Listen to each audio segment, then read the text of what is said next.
ఈ రాత్రి కూడా దేవుని బహుమానము కొరకు పరుగెత్తిన భక్తులు. గత రాత్రి ఇరువురిని గురించి చూసుకున్నాం. ఎవరెవరు? అపోస్తుడైన పౌలు గారు పరుగెత్తాడు బహుమానం కొరకు. ఇంకో భక్తుని చూసాము, దావీదు గారు. ఇశ్రాయేలీయులను 40 దినాలు గడగడలాడించినటువంటి ఆ ఫిలిస్తీన్ని జయించుటకు పరుగెత్తి దేవుడు తనకిచ్చినటువంటి, తన దగ్గర ఉన్నటువంటి ఆ ఒడిసెలతోనే అతనిని జయించిన విధానం చూసుకున్నాం. గొల్యాతు దగ్గర ఉన్న ఆయుధాలు వేరు, చెప్పండి. దావీదు దగ్గర ఉన్న ఆయుధాలు వేరు. అసలు దావీదు దగ్గర ఉన్న వాటిని ఆయుధాలని అనడానికి అవకాశం లేదు. గొల్యాతు దగ్గర బల్లెం ఉంది, ఏటుంది. దావీదు దగ్గర కత్తి లేదు, ఒడిసెలుంది. కొరింథీయులకు రాసిన చూడండి 2వ పత్రిక 10వ అధ్యాయం 4వ వచనంలో ఒక శ్రేష్టమైన మాట వ్రాయబడి ఉంది. మా యుద్ధ ఉపకరణములు శరీర సంబంధమైనవి కావు. అంటే దాని అర్థం ఏందో తెలుసా? మా దగ్గర ఉండే యుద్ధం చేసే ఆయుధాలు ఈ లోక సంబంధమైనవి కావు. మరి ఏంటివవి? దేవుని ఎదుట దుర్గములను పడద్రోయ జాలినంత శక్తి కలిగినవి, బలము కలిగినవి. ఆమేన్. ఏంటవి? ప్రార్థన. అవతలోడు కత్తి తీసుకొని వచ్చినా, అమ్మా నీలో ప్రార్థన శక్తి ఉంటే నీ శక్తి ముందు వాని కత్తి నిలువబడదు, జయించలేదు. అది మన యుద్ధోపకరణములు. కాబట్టి ఈ రాత్రి మరికొంతమంది భక్తుల జీవితాలు మనం చూస్తాం. రాజుల మొదటి గ్రంథం 18వ అధ్యాయము 46వ వచనం. యెహోవా హస్తము ఏలియాను బలపరచగా అతడు నడుము బిగించుకొని ఆహాబు కంటే ముందుగా పరిగెత్తాడు. ఏలియా మామూలుగా నడుస్తున్నాడు, ఆహాబు అనే రాజేమో రథం మీద వెళ్తున్నాడు. మన లెక్కలు ఎవరు ముందెళ్తారు? రథం మీద వెళ్ళి ఆయన ముందెళ్తాడు. కానీ ఏలియానంట దేవుని హస్తము బలపరిస్తే రథము కంటే ముందుగానే పరిగెత్తాడు. ఆమేన్. రాత్రి చెప్పుకున్నాం, పరుగు పరుగు. ఏలియాను దేవుని హస్తము బలపరిచింది. రథమున్న వ్యక్తి కంటే ముందుగానే పరుగెత్తగలిగాడు. నిన్ను నన్ను ఈ లోకములో దేవుడు బలపరిస్తే చెప్పాలి, ఆయన కొరకు గొప్ప కార్యాలు చేయగలం, గొప్ప కార్యాలు చేయగలం. చూడండి యెషయా గ్రంథం 40వ అధ్యాయం 31వ వచనం. యెషయా గ్రంథం 40:31. యెహోవా కొరకు ఎదురు చూచువారు నూతన బలము పొందుతారు. ఆమేన్.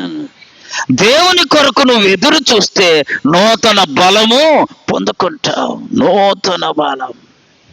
కాబట్టి ఏలియా రాజు కంటే రథము కంటే ముందుగా పరిగెత్తడానికి కారణం దేవుని హస్తము ఆయనను బలపరిచింది. ఈ లోకంలో దేవుడు నిన్ను బలపరిస్తే నీ బలం ముందు ఏ ఆయుధాలు నిలబడలేవు. చప్పట్లు కొట్టి ప్రభువును మహింపరచాలి.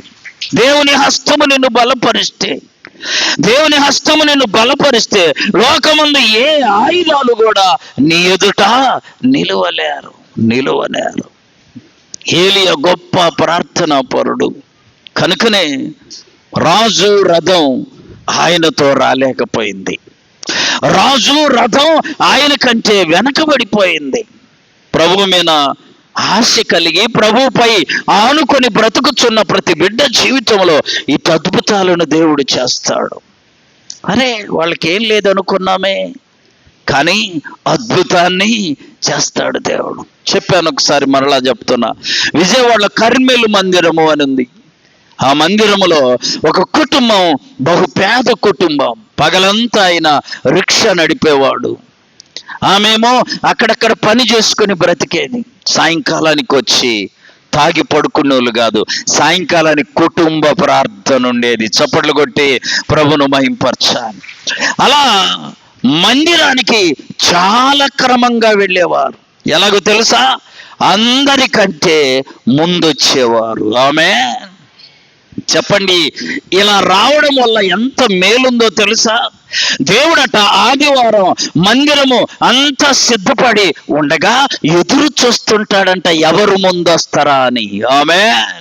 మరి మనం ఇంకా వాళ్ళు రాలేదు, ఇల్లు బాలేదు, ఆయన పాడలేదు, ఈయన మొదలు పెట్టలేదు, రాము త్వరగా. ఆ కుటుంబం అందరికంటే ముందొచ్చి ఆమెమంతా ఊడ్చి చక్కగా చాపలు సిద్ధపరిచేదట.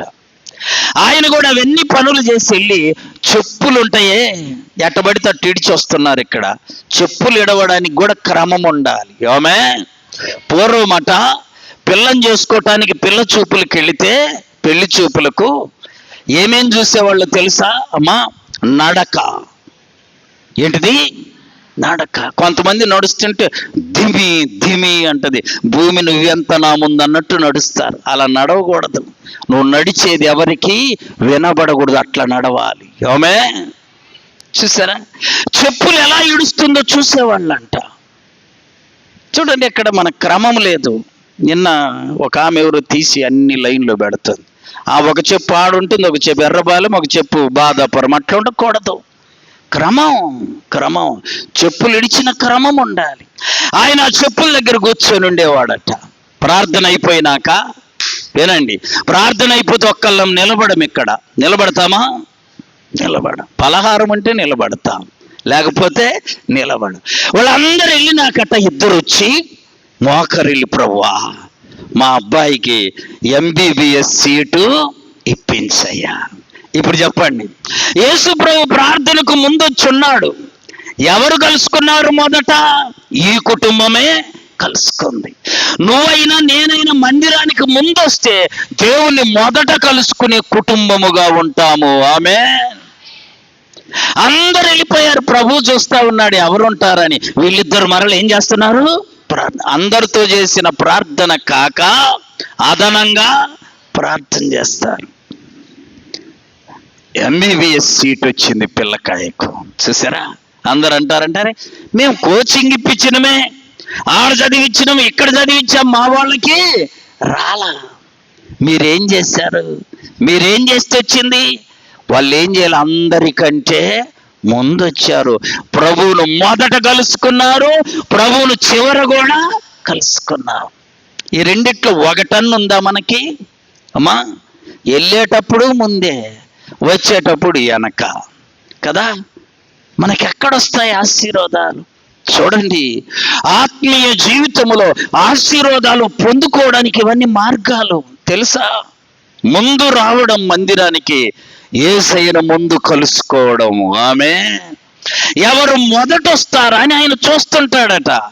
మొదట వచ్చిన వాళ్ళని ఆయన ఏం చేస్తాడు? చూసి కలుసుకొని దీవిస్తాడు. ఆత్మీయ జీవితం చాలా విషయాలు మనము జాగ్రత్తగా ఉండాలి.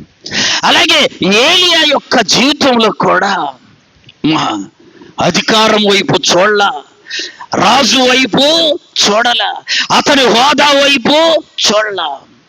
ప్రభువును వెంబడించలేదు, దేవుని నేను వెంబడించడం లేదు, కాబట్టి నేను మరలా చెప్పేంత వరకు వర్షము పడదు. పౌరుషం కలిగిన ప్రవక్త ఆయన.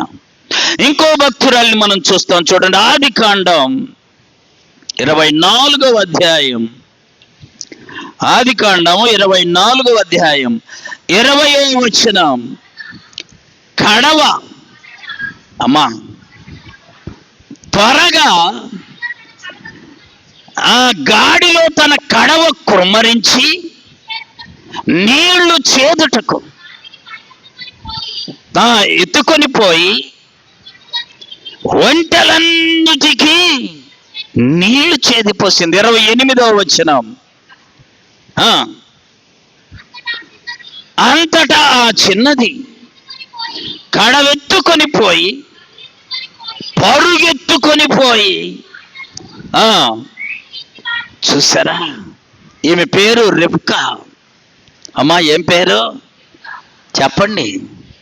ఉన్నారా మనకు రిబ్కాలు? ఉన్నారా? దుబకాలు ఉన్నారు కానీ రిబ్కాలు ఒక్కళ్ళన్నా ఈ పేర్లు పెడుతున్నారా? రిబ్కా చరిత్ర ఏంటో తెలుసా? ముక్కు ముఖం తెలియని ఆయన నీళ్లు అడిగితే, ఆమేన్, ఎవరైనా ముక్కు ముఖము రెండు, ఎవరు క్రొత్త ఆయన, అమ్మమ్మ కొంచెం నీళ్లు పోయమంటే పరుగెత్తుకొని వెళ్ళి నీళ్లు తెచ్చి నువ్వు దాగయ్యా, నీ ఒంటెలకు కూడా. బా, ఎంత ఓర్పు, ఎంత ఓర్పు! స్త్రీకి ఓర్పు అందమంట. ఆమేన్. స్త్రీకి చెప్పండి ఓర్పు ఏంటిది అందం? అమ్మా ఫెయిర్ లవ్లీ కాదు, ఫెయిర్ లవ్లీ. అమ్మా ఒక్కొక్కళ్ళు ఈ మధ్య ఏం చేస్తారంటే ఉదయం ఏదైనా ఆఫీస్కి వెళ్తారు, రాసుకొని వెళ్తారు, అంతటి తాగట్లా డబ్బా పట్టుకొని వెళ్ళి మధ్యలో ఇది కాదు నీకు అందం తెచ్చేది, ఏంటిది? నువ్వు చేసే కార్యాలు, పనులు. నీళ్లు పోయమ్మా అంటే ఏం చేసిందామా? నీళ్లు పోసూరుకోవాలా, నువ్వు త్రాగు, నీ ఒంటెలకు కూడా అని అడుగులు అడుగేసుకుంటా నిదానంగా వెళ్ళాలా, పరుగెత్తుకొని పోయి నీళ్లు తెచ్చిపోసింది. చూసారా? ఎవరైనా నీ దగ్గరికి వచ్చి అంత అన్నం పెట్టమన్నారు అనుకో, పో, లేదు పో, మళ్ళా రాపో, దయచేసి ఆ మాటలు చెప్పమాక, ఒక పూట మానేయి, ఆ అన్నం వాళ్ళకు పెట్టు, నీ కుటుంబము దీవించబడుతుంది. చప్పట్లు కొట్టి ప్రభును మహింపరచాలి. చెప్పా కదా, ఒకసారి తింటే మాకేం తెలుసు, ఎక్కటంలా ఎంత చెప్పినా. ఒకసారి తింటే యోగి ఎవరు? 2 సార్లు తింటే భోగి ఎవరమ్మా? 3 సార్లు తింటే రోగి. ఇప్పుడు ఏడున్నాం మనం? చెప్పాలి, అనుమానం లేకుండా చెప్పండి. రోగిలో ఉన్నాం మనం, తెలుసా? ఒకసారి తింటే యోగి అంట, బ్రహ్మాండంగా ఉంటాడు, బాడీ లైట్గా ఉండిద్ది. 2 సార్లు తింటే భోగి, 3 సార్లు తింటే రోగి. అందరూ రోగే. చూసారా? ఒకసారి ఎవరికన్నా పెట్టండి అడిగితే, అర్థమైందా? నీకు నష్టమేమి. దేవుడు మన శరీరాన్ని ఎలా సృజించాడంటే 40 దినాలు తినకుండా బ్రతుకుతాము, ఓన్లీ నీళ్లు దాగి. ఆమె మన శరీరంలోనంత మొత్తం 3-4 లీటర్ల రక్తం అదనంగా ఉందంట. ఎట్లా ఉంది అంటే మనకు అవసరమైంది గాక కొంచెం దేవుడు ఏం చేశాడు, ఎక్కువగా పెట్టాడు. రక్తం ఇయ్యండి ఎవరికన్నా, అమ్మ రక్తం ఇస్తే ప్రాణం పోద్దు, అమ్మ నేను ఇయ్యను. నీ కాడ దేవుడు పెట్టాడు 2 లీటర్లు అదనంగా. అమ్మ నీకు ఈ అన్నం వేస్తే నేనేం తినాలి, ఒక పూట మానే నువ్వు పెట్టు. రిబ్కమ్మను అడిగింది ఆయన ఓట్లి, ఆయనకు నీళ్ళు అడిగాడు. ఆమె ఏం చేసింది, ఆయనకి ఇచ్చింది గాక అమ్మ చెప్పండి, ఒంటెలకు కూడా పోసింది. ఒంటెలు ఎలా తాగుతాయి, ఎన్ని తాగుతాయి తెలుసా? ఒంటెలు నీళ్లు ఎక్కువ తాగుతాయి. మన దుబాయ్ దేశం పోయే కదా, అక్కడంతా ఒంటెలు ఎక్కువ. ఒంటెల మాంసములో తేనె పోసుకొని, ఒంటె మాంసములో తేనె పోసుకొని అలాగా అప్పుడు దానిని ఒక్కొక్క చెంచా తీసుకొని తింటారు అక్కడ. ఒంటె మాంసం తినరా మీరు ఎప్పుడన్నా? అమ్మా తినరా? అసలు ఈ భూమి మీద ఉన్న ప్రతి జీవిని తింటున్నారు ఆయా దేశాల్లో. మనం ఒకటి తింటాం, వాళ్ళు ఒకటి తింటారు. చూసారా? కప్పల కూర ఏం తింటున్నారు, మీదబడి తినేస్తున్నారు రకరకాల. గమనించండి, ఒంటె ఎక్కువ నీళ్లు తాగుద్ది, కానామా ఎక్కువ తాగుద్దని అనుకోవాలా, ఒంటెలు తాగన్ని నీళ్లు పోసింది. అందుకనే స్త్రీకి సహనం ఉండాలండి, ఓర్పు ఉండాలి. నేను చెప్పాను, ఓర్పుకు గొప్ప సాదృశ్యం ఎవరంటే లేయమ్మ. ఎవరు? లేయా. అమ్మ ఎవరు? లేయా. తోటి సహోదరు ఇసిగించిన ఇసుక్కోల. అందుకనే ఆమె ఎంత ఓర్చుకుందో. ఆమెలో నుండే లేవి కుటుంబం వచ్చింది. లేవి కుటుంబము నుండే మోషే వచ్చాడు. లేవి కుటుంబము నుండే అహరోను వచ్చాడు. లేవి కుటుంబము నుండే తెలుసా యోహాను వచ్చాడు, దావీదు వచ్చాడు.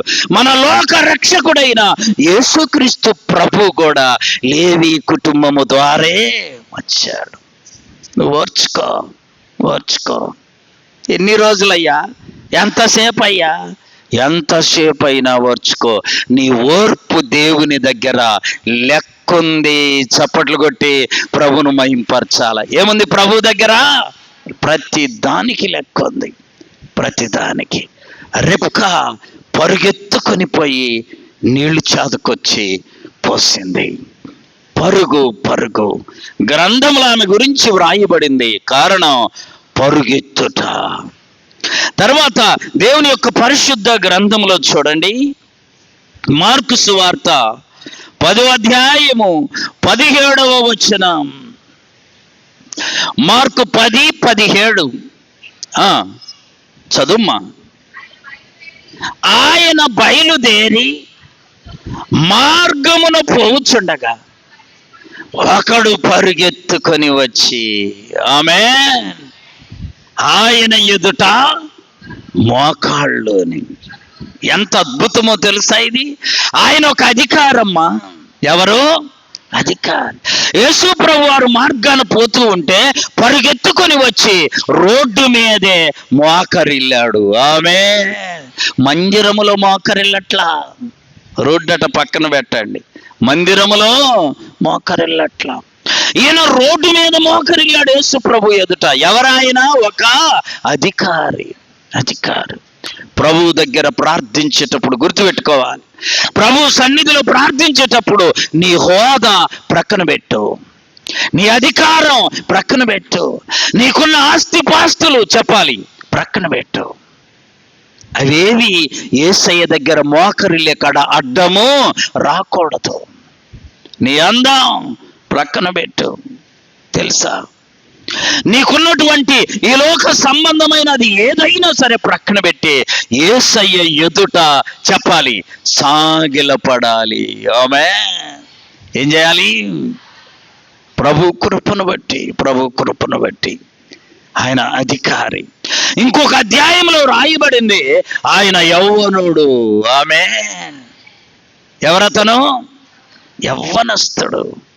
యేసయ్య దారిలో పోతూ ఉంటే మార్గ మధ్యములోనే, దారిలోనే, రోడ్డు మీదే మోకరిల్లాడు. ఇంకో సువార్తలో రాయబడింది అతను ధనవంతుడు. ఆమేన్. ఏమేమి ఉన్నాయో చెప్పాలి ఇప్పుడు ఆయనకు. అధికారం ఉంది, ధనం ఉంది, యవ్వన ప్రాయం. ఈ మూడు ఉంటే అసలు గుడికే రమ్మనం, డౌటే లేదు. అవునా? ధనం ఉంది, యవ్వన ప్రాయం ఉంది, అధికారం ఉంది, గుడికి వచ్చే ప్రశ్నే లేదు. ఇంకేం అవసరం ఉంది? ఈ మూడున్నా ఆయన ప్రభు దగ్గరికి రావడం ఒక్కటే కాదండి, మార్గములు అనగా రోడ్డు మీద మోకరిల్లాడు. ఆమేన్. నేను అందుకే చెప్పాను, ప్రభు దగ్గర మోకరిల్లే విధానములో నీకేవి అడ్డు రాకూడదు, నీ హోదా అడ్డు రాకూడదు, నీకున్నటువంటి ధనధాన్యం అడ్డు రాకూడదు. హైదరాబాదులో ఒక చర్చికి ఒక కలెక్టర్ వస్తాడు. చర్చికమ్మా కలెక్టర్ వస్తాడు. ఆయన వచ్చేటప్పుడు ఆ కారు ఎంతో దూరములో పెట్టి సాధారణంగా బయలు తీసుకొని నడుచుకుంటూ వస్తాడంట. సేవకుడికి చెప్తాడంట, అయ్యా కలెక్టర్ వచ్చాడని నువ్వు ప్రకటన చెయ్యొద్దు, చెప్పొద్దు ఎవరికి.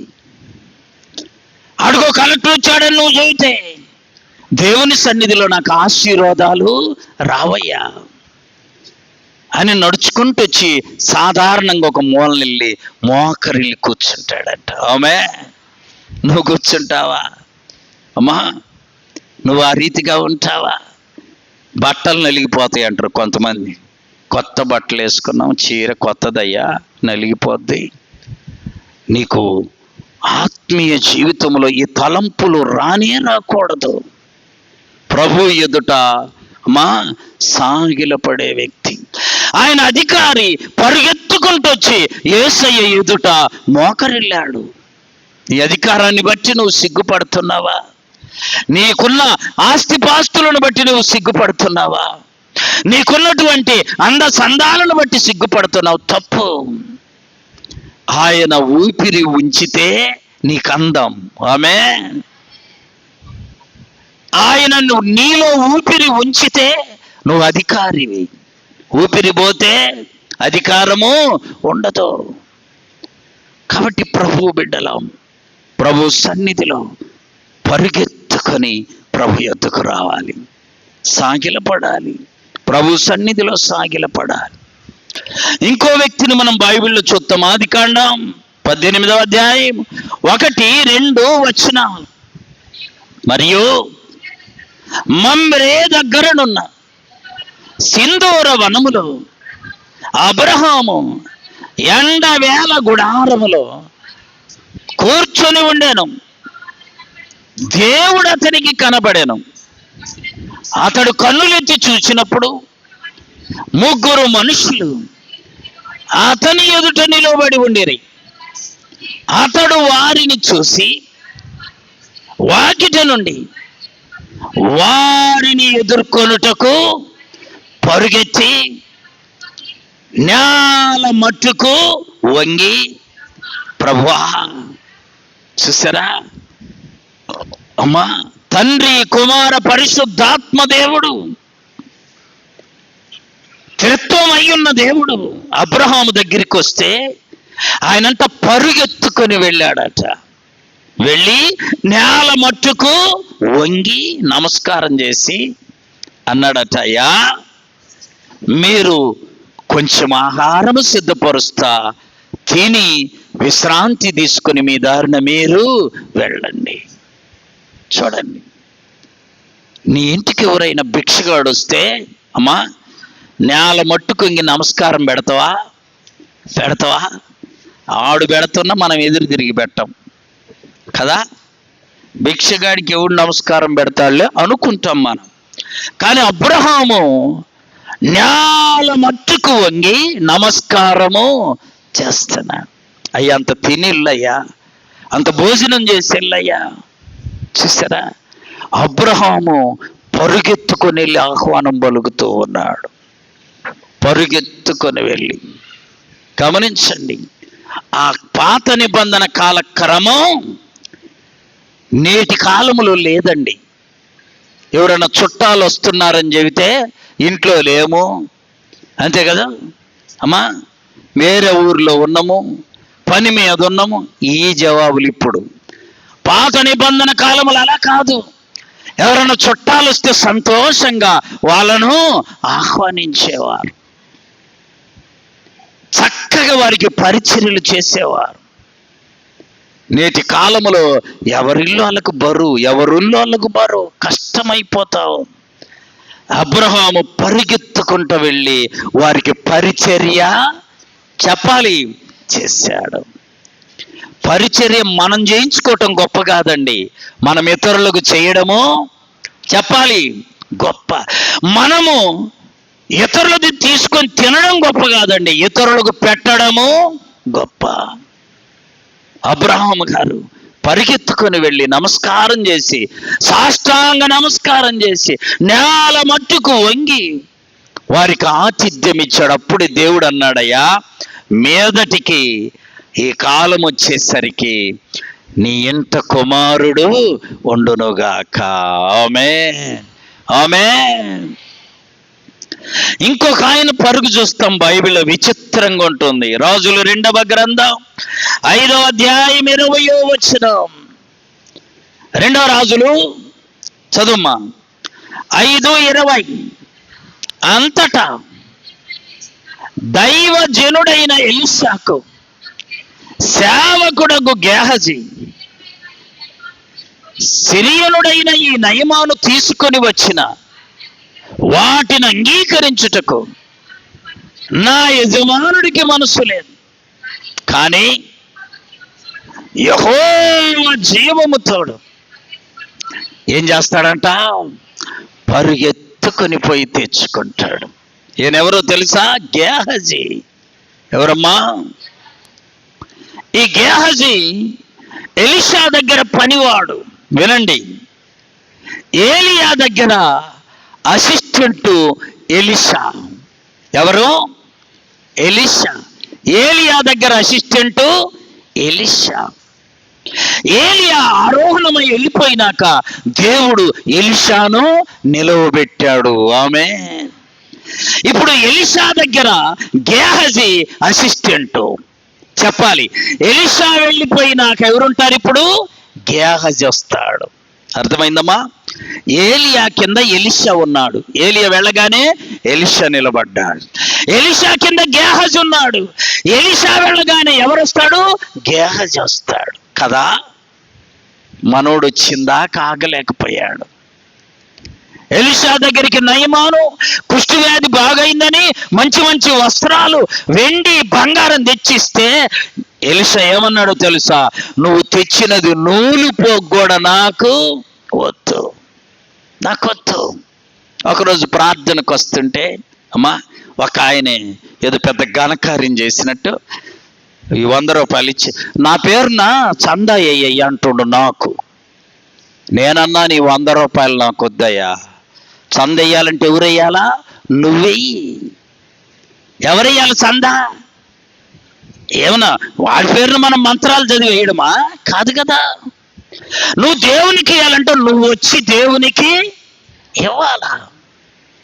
అదేందయ్యా, ఎవరి పని లేదే అనాలి. ఆమె ఇస్తే తీసుకోవటం. ఆ 100 రూపాయలు లేనోడా యేసు ప్రభు? అమ్మా కానే కాదు. నేను చెప్పా, జోబులో తీసిస్తున్నాడు. ఈ 100 నా పేరున చందయ్యయ్యా, నీ బొందయ్యయ్యా. నేనెవరు నెయ్యడానికి? నీకు దేవుడు మేలు చేస్తే దేవుడికి నువ్వు కానుకేయాలంటే నువ్వు వచ్చి వెయ్యాలి. నీ తరపున నేనేసేదేంటి? గమనించండి. ఒక్క నూలు పోగు కూడా నాకు వద్దన్నాడు ఎలీషా గారు. ఈ మాటలు గేహజీ విన్నాడు. ఆమె గేహజీ విన్నాడు. అబ్బా, నా యజమానుడు చెప్పాలి ఎంత గొప్పవాడు అనుకోవాలా, ఎంత భక్తిపరుడు. వేరే వాళ్ళు తెచ్చినవి తీసుకోలే. నా యజమానుడు ఎంతో గొప్పవాడు. ఏలినవాడా ఎంత గొప్పవాడు భయ్యా అని చెప్పుకోవాలి కదా. ఎలీషా గారి ఇంటికి వెళ్ళగానే గేహజీ పరుగెత్తుకుంటూ వెళ్ళి అక్కడ రాయబడింది, యెహోవా చెప్పాలి, యెహోవా జీవముతోడు అంటే దేవుని తోడు నేను వెళ్ళి తీసుకుంటాను అన్నాడు. వెళ్ళి అక్కడ అబద్ధం చెప్పి ఆ నయమాను దగ్గర నుండి వెండి, బంగారు, వస్త్రాలు చూడండి అవి ఉన్నాయా ఇక్కడ లిస్టులో? వెండి, బంగారము, వస్త్రాలు తీసుకొచ్చుకొని అమ్మ వినండి, అవి భద్రంగా ఇంట్లో పెట్టి ఎరగనట్టు వెళ్ళి హాయిగా ఎలీషా ముందు నిలబడ్డాడు. ఎలీషా అంటున్నాడు, చదవమ్మ అక్కడ, గేహజీ నువ్వు ఎచ్చటి నుండి వచ్చావయ్యా? దేవుడు ఎంత గొప్పవాడు చూడండి. మనకు అవకాశం ఇస్తాడు. ఆమె తప్పు చేసినా ఏమిస్తాడు? అడగకుండా శిక్షించలా, అడగకుండా శాపము శపించలా. గేహజీని అడగకుండా శాపం చెప్పలా ఎలీషా. అడిగాడు, గేహజీ నువ్వెక్కడ నుండి? గేహజీ ఏం చెబుతున్నాడు? నీ దాసుడనైన నేను ఎక్కడి నుండికి? ఎందుకు ఆ మాట? దేవుడు అవకాశం ఇస్తాడు. చెప్పాను, మొన్ననే మనం చెప్పుకున్నాం. అవకాశం ఒక మారు ఇస్తాడు, చెప్పాలి 2 మార్లు ఇస్తాడు, 3 మార్లు ఇస్తాడు. వినకపోతే నరులారా తిరిగిరండి అంటాడు. అన్నావా నువ్వు మట్టిలోకి వెళ్ళిపోతావు, జాగ్రత్త. గేహజీ నువ్వు ఎక్కడి నుండి వచ్చావయ్యా? నువ్వు తీసుకోలేదే, అవి తీసుకోవడానికి వెళ్ళి అవి తెచ్చుకున్నానయ్యా అని చెప్తే శాపం వచ్చేది. వినాలి, శాపం వచ్చేది. ఎందుకంటే తప్పు చేయడం అనేది మానవ స్వభావము, సహజం. అయితే దాన్ని సరిదిద్దుకోవడానికి దేవుడు అవకాశము ఇచ్చాడు. అందుకనే సామెతలు అంటాడు, అతిక్రమములు దాచిపెట్టువాడు వర్ధిల్లడు, వాటిని ఒప్పుకొని విడిచిపెట్టువాడు కనికరం పొందుతాడంట. అయ్యా నువ్వు వద్దంటే నాకు తీసుకోవాలనిపించింది, అందుకని నయమాన్ దగ్గరికి వెళ్ళి వెండి బంగారం వస్త్రాలు తెచ్చుకున్నానయ్యా అని చెప్పుంటే ఎలీషా ఏం చేసేవాడో తెలుసా? తిరిగి తీసుకుపోయి ఇచ్చిరాపో, ఆ పాపము నీకు అంటకుండా ఉండాలంటే వాటిని అతనికి చెప్పేవాడు. అలా చెప్పకుండా నీ దాసుడనైన నేను ఎక్కడికి వెళ్ళలా. చదువుమా. అంతటా ఎలీషా వానితో, ఆ మనుషుడు తన రథము దిగి నిన్ను ఎదుర్కొనుటకు తిరిగి వచ్చినప్పుడు నా మనసు నీతో కూడా లేదా? చూసారా అమ్మ, గుర్తుపెట్టుకోవాలా, బాగా గుర్తుపెట్టుకోవాలి. మనం ఎక్కడెక్కడ తిరిగేది ప్రభువుకు చెప్పాలి, ఘనంగా చెప్పండి, ప్రభువుకు. తీయండి, అది అలాగే ఉంచి 139వ కీర్తన 1 నుండి చదవాలి. దేవా నీవు నన్ను పరిశోధించి తెలుసుకుంటివి. చూడండమ్మా, నేను కూర్చుండుట, నేను లేచుట. నువ్వు కూర్చుండేది మీ ఆయనకి తెలుసా? ఆయన దొనకొండలుండు, నువ్వు ఇక్కడ కూర్చుంది తెలియదు, లేచింది. కానీ దేవుడు అలా చెప్పట్ల. అయ్యా నీవు కూర్చుండుట, నేను కూర్చుండుట, నేను లేచుట నీకు తెలుసు. చదువుమా.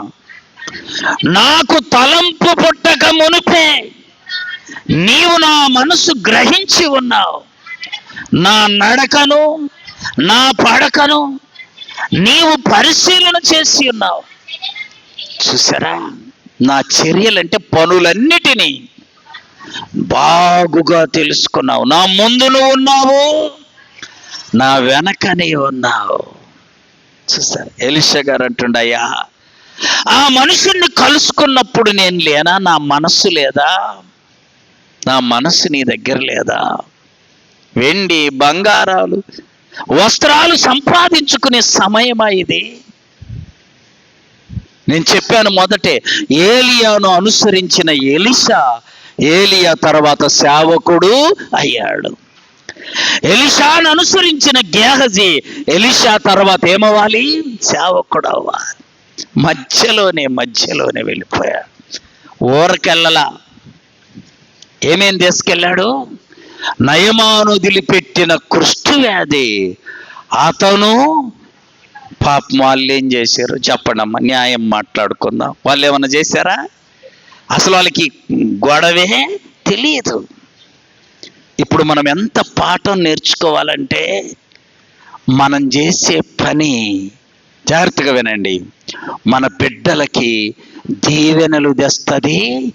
అదే పని సరిగా లేకపోతే శాపము కూడా తెచ్చింది. అర్థమైందా?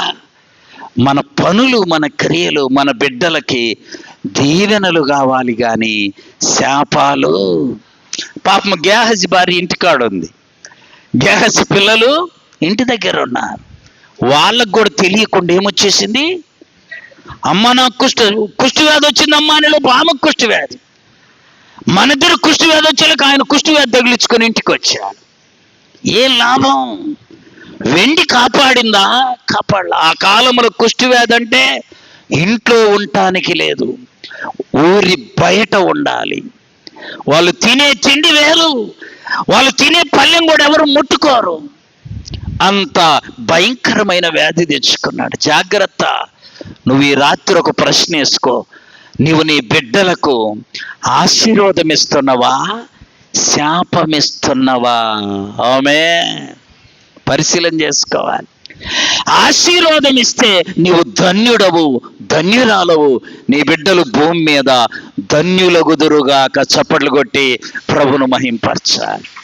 శాపం దేమాక, శాపం తెచ్చావా అమ్మా, అది ఒక రోజుతో పోయేది కాదు. జాగ్రత్త. కనీసం మన పిల్లలకు ఆస్తిపాస్తులు ఇవ్వకపోయినా ఏమివ్వాలి? ఆశీర్వాదం ఇవ్వాలి. ఆమేన్. అర్థమైందా? నువ్వు శాపమిచ్చే తల్లిదండ్రిగా నువ్వు ఉండకూడదు. ఆమె కాబట్టి గేహజీ నాకు అనిపిస్తుంది, ఎంత బాధేస్తుంది ఆ భాగం చదువుతుంటే. వెండి తింటవా? పూర్వం ఒక ఆయనట రోజు ప్రార్థన చేసేవాడంటే ఏమని తెలుసా? ప్రభువా, నేనేది పట్టుకుంటుంది బంగారం, ఏది పట్టుకుంటుంది. ఇప్పుడు మనోళ్ళు కూడా కొంతమంది తెలియక వాడు పట్టుకున్నదల్లా ఇంకేడ తింటాడు మరి, అన్నం పట్టుకుంటే కూడా ఏమవుద్ది. అలా రోజు ప్రార్థన చేశాడంట. అలా ప్రార్థన చేస్తూ ఉంటే ఒకరోజు దేవుడు ఈడు గోల ఆడబడదామా అని, అరే అబ్బాయి, నీకు ఈ రోజు నుంచి నువ్వేం పట్టుకుంటుంది, నీకు కావాలి నాది, ఆ మాట సెలవు ఇచ్చాడంట. అంతే, సంతోషపడుతూ సంబరపడుతూ ఇంట్లోకి వెళ్ళగానే తన కుమార్తె నానా అనుకుంటా ఆనందంగా వచ్చి అమ్మ ఎదురొచ్చింది. అలా కౌగిలించుకోవటానికి పట్టుకున్నాడు. ఏమైంది? వారి వారి ఎంత తిప్పలా. సరే, ఇక్కడికి ఆగలా. వెళ్ళి అన్నం తినటానికి కూర్చుంటే ప్లేట్లో అన్నం తీసుకొచ్చి భార్య అలా పెట్టగానే అన్నం పట్టుకుంటే తినరాదు. తింటామా బంగారం?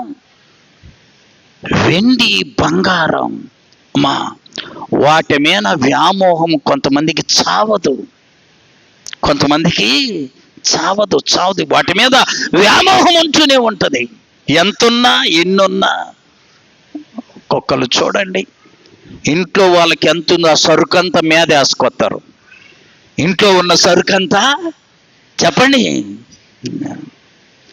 5 ఏళ్ళకి పెడతారు ఉంగరాలు, అమ్మ 10 ఏళ్ళకు పెడతారు, మెడంతా వేస్తారు. ఎందుకు? బరువు తప్ప దానికి ఉండే ఉపయోగం ఏమి? రాత్రి చెప్పుకున్నాం, బాహ్య రూపాన్ని చూసి మోసపోకూడదు. పైన గెటప్ బాగుంది, లోపల సెటప్ బాగలేదు. మనకు బాగుండాల్సింది ఏంటి? లోపలి సెటప్. గేహజీ ఎంత తప్పు చేశాడు, ఎంత తప్పు చేశాడు. ఎలీషాకి ఎంత కోపం వచ్చిందో. నమ్మకంగా నా తర్వాత పులిపీఠం మీద నిలబడి ఇశ్రాయేలీయులకు బోధించాల్సిన ఈ గేహజీ వెండి కొరకు బంగారము కొరకు ఎంత శాపం తెచ్చుకున్నాడు. వీడట 3 రోజులైన ఇంక అన్నం తినలా. పట్టుకుంటే ఏమవుతుంది? 3 దినాలు అయిపోయింది, ఆకలేస్తుంది. మళ్ళా ప్రార్థన మొదలుపెట్టాడు, ప్రభువా తప్పు అయిపోయిందయ్యా, అసలు ఈ బంగారం వద్దు, నేను పట్టుకోవద్దు, ఏమొద్దు, ఈ వరాన్ని నా దగ్గర నుండి జాగ్రత్త. అనుకుంటుర్రేమో మాకు అది ఉంటే బాగుండేది. నిద్ర పట్టదు, జాగ్రత్త. ఇప్పుడు ఆయిగంత దీని ఏం చేస్తున్నాం చెప్పాలి, దిండు వేసుకొని నిద్రపోతుంది. దిండు లేకుండా కూడా ఇవన్నీ ఉన్నాయా? అది ఎట్లా పోయిందో, ఇది ఎట్లా పోయిందో, మరి అసలు నిద్రే రాదు. చూడండి, ఇప్పుడు కొంతమంది జెప్సీలు ఉంటారు. జెప్సీలు అంటే ఈ ఊర్లో కొన్ని రోజులు, ఆ ఊర్లో కొన్ని రోజులు తిరుగుతూ ఉంటారు. ఏ చెట్టు కింద పొద్దు గురింకితే ఆ చెట్టు కిందే చెప్పాలి. ఒక్కళ్ళు పడుకోరు, మళ్ళా ఒక్కళ్ళు తినరు, ఒక్కళ్ళు జంటగా తింటారు. జంటగా ఇప్పుడు మనకే ఆమె ఒక చోట తింటే ఈయన ఒక చోట తింటాడు, ఆమె ఒక చోట పండుకుంటే ఎవరికి నిద్ర రాదు, ఎవరికి సంతృప్తి. అందుకనే అన్నీ ఉంటే బాగుండు. ప్రభు మనకి ఎన్ని ఉండాలో అన్ని ఇస్తాడు, అంతటితో తృప్తి కలిగి ఉండాలి. గేహజీ ఇంటి దగ్గర హాయిగా ఉన్నారు, ఈయన కూడా హాయిగా ఉన్నాడు. ఎవరి దగ్గర ఉన్నాడు? ఆషామాస సేవకుడు కాదు ఆయన. ఎవరైనా? ఎలీషా. ఏలియా గారు 4 అద్భుతాలు చేస్తే ఎలీషా 8 అద్భుతాలు చేశాడంట. అంటే 2 అంతలా ఆత్మగా ఆయన దగ్గర ఉంటే చాలు కదా. అక్కడున్న గేహజీలో లోక సంబంధమైన ఆశ చావక లోకముతో కలిసిపోయాడు. లోకముతో కలిసిపోతిని లోకమందు, అలసిపోతిని బ్రతుకునందు కలసిపోతిని లోకమందు అలసిపోతిని బ్రతుకునందు పిలిచెదెవరు ప్రేమ మీరుగా పిలిచెదెవరు ప్రేమ మీరుగా పిలుపు వైపు పయనమైతిని తుప్పి నీటి బాగులపై ఆశపడిన ప్రీతిగానే తప్పిగొని తప్పి తీర్చని వారు ఎవరు తుప్పి నీటి బాగులకై. ఇప్పుడు చెప్పనా, గేహజీ తన మంచం ఎత్తుకొని ఊరి బయటికి పోవాలి. ఇప్పుడు ఎక్కడికి వెళ్ళాలి? ఊరి బయట ఉన్న వాళ్ళని అందరినీ బాగు చేసి ఊళ్ళోకి తెచ్చి ఆయన కాడ నుండి ఈయన ఊరి బయటికి పోయే పరిస్థితి తెచ్చుకున్నాడు. కుష్టి వ్యాధి ఉంటే పాత నిబంధన కాలంలో ఊరి బయట నివాసం, ఊళ్ళో ఉండటానికి. ఇప్పుడు గేహజీ ఎక్కడికి వెళ్ళాలి? ఊరి బయటికి. చూసారా అమ్మా, ఊరి బయట ఉన్న నయమాను ఊళ్ళోకి వస్తే ఊరిలో ఉన్న గేహజీ కుష్టి వ్యాధి పోగొట్టుకున్న నయమాను ఇంట్లోకి వస్తే కుష్టి వ్యాధితోటి ఇంట్లో నుంచి బయటికి వెళ్ళిపోయాడు. జాగ్రత్త, ప్రభును విడిచి నువ్వేమో అనుకోమాక, అది నీకు దీవెనకరము కాదు. గేహజీ కూడా పరిగెత్తాడు. చివరగా బైబిల్లో ఒక పిలుపు ఉంది, చూద్దాం. మనందరికి ఒక మంచి పిలుపు. హెబ్రీయులకు రాసిన పత్రిక 12వ అధ్యాయం 1వ వచనం.